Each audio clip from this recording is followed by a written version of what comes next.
We have a bunch of things we want to do, but we'll have to retrace what we did in React Flow and create our text, compilation and compilation output nodes. We'll also have to figure out how to add them on right-click. So far, we've narrowed our options for a front-end language down to C# and TypeScript. We really wanted to use F# with Blazor on the front end, but that library really needs to fix the n-typedness in its main builder DSL and make itself easier to use. Using Fable didn't bother us too much on our first project where we used plain HTML and CSS, but once the desire to use external libraries came, the language fell off hard for us. With Blazor at least, we will be able to do everything we want in a well-typed manner, and we do have two good UI libraries in Blazor and Blazor.Diagrams. We also got the community license for the Syncfusion libraries, so we might take a look at those in the future. Anyway, in terms of design, Blazor is pretty similar to Svelte, but since it is using C#, which is strongly typed instead of JS as its foundation, we'd argue it is actually better than it. The .NET intermediate language to which C# and F# compile down to is typed assembly, and you can't do something like passing a float to a function that expects an int without getting a type error at runtime. This is in contrast to TypeScript and, well, Fable, which will happily ignore the type annotations. With Blazor and WebAssembly, we are actually programming with .NET language semantics, which are good in our opinion. For some reason people think that F# functional programming experience is compromised due to that, but if you look at the other platforms, which of them have tail calls for example? The JVM doesn't. The JS platforms based on the V8 engine used in most browsers other than Safari don't. Python doesn't. At this moment, us functional programmers interested in statically typed and impure languages similar to F# simply don't have much choice. If it wasn't for F#, what else would we program in? Oh, Camel would be the only choice, and that language is pretty niche. There are many standard ML languages created by academia, but they don't have any community. Excluding F#, Haskell is the only language which got the community aspect right, but who is going to program real-world programs in a lazy by default and pure language? We guess it is a real tragedy that as programmers we can't just create something and sell it on the open market. If the individuals could do that instead of being beholden to trends, they'd have the freedom to choose the best tools, and functional languages would come to the forefront. Conceptually, the programs we computer programmers are making are less a bunch of text than they are pieces of reality, and we are continually forced to seek out new niches as the old ones get occupied.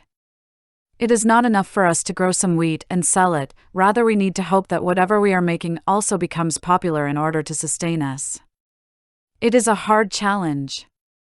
Even corporations which have marketing departments to shape the demand for their products cannot guarantee success. Partly, no, we won't say it is partly. It is mainly the reason why we are screencasting all our development instead of programming in silence and solitude, even though it slows us down. There is simply no point in programming alone. We could make the best thing there ever was, put it on the market, and then see as everybody ignores it. So we'll turn programming into a performance art and do it live. We probably couldn't have done this as beginners, but now we are good enough to attempt something like that. The F# community has been pretty nice to us. When we did a brief dip into TypeScript, our audience, as small as it is, dropped off a cliff. This honestly surprised us. We thought that since React and TypeScript are way more popular than F#, we'd get more people looking at these, not less, but that is not how it turned out. I guess those niches are saturated now, so the cost of entering them is a lot higher than for something like F# and Fable. Yesterday we looked at the views for some of our old videos, and we were surprised that the ones showing how to use Stable Diffusion on Paperspace have hundreds of views now. We want to work on projects for optimizing art making. There should be a market in that. My master's training as a programmer was on making ML libraries and figuring new ML algorithms, and that was a huge mistake. We thought there'd be a huge market in serving AI chip companies, and there'd be people trying out different hardware and algorithms, but the AI chip wave turned out to be nothing more than a ripple, and the ML research landscape ended up being dominated by an inferior algorithm like backpropagation. There is zero demand for writing novel kinds of ML libraries or libraries for new hardware.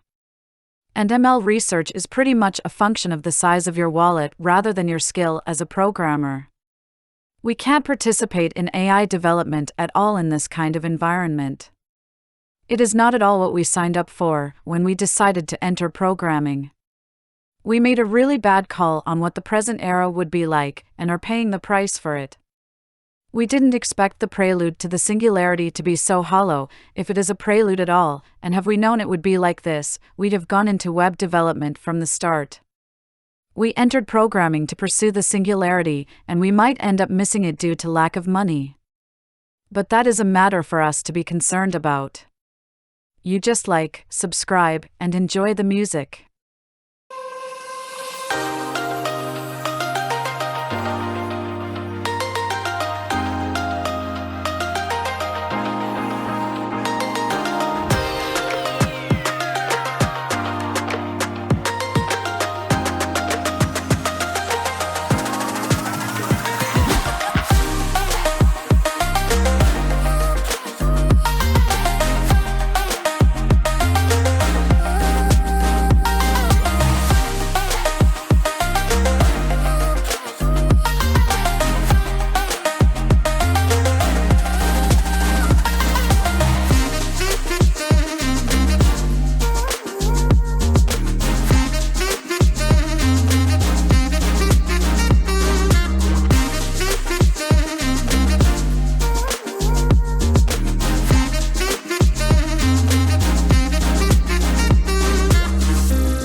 We could go further, but this is good enough for one day.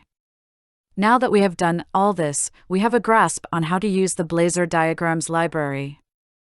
We are surprised and appreciative to find out that the individual Blazor components have CSS isolation for their style tags. This is yet another reason to use Blazor over competing software technologies. Anyway, one subject we wanted to talk about was horizontal versus vertical node layouts. Houdini uses vertical, and Blender uses horizontal. If you ask us which is better, it would be the horizontal because it makes more economic use of space. This is simply because computer monitors are wider than they are tall, and also, using horizontal layouts would allow us to put in labels like in Blender should we want to. Given what we are doing, in our case, we might end up having very tall nodes as well, so scrolling horizontally should be easier on the user. So that is the reasoning behind our design. We'll continue our effort tomorrow. Our impression of Blazor is pretty good. We ran into problems with not knowing how to do various things in the library and had to dig out the information from obscure GitHub issues, but that is not a design issue with the language itself. The hot module reloading is really snappy. And the editor support really boosts how fast we can move. Bolero is not its competitor. C# is really verbose, so we'll move to F# after we are done designing the rest of the nodes that we need.